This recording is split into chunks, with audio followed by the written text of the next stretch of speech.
Hello everybody and welcome. In this video I'm going to show you how to change tips for your earbuds Philips.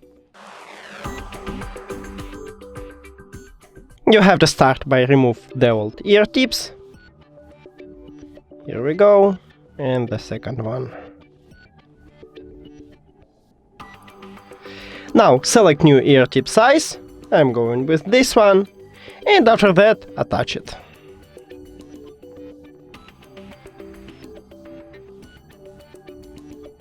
Here we go, and the second one.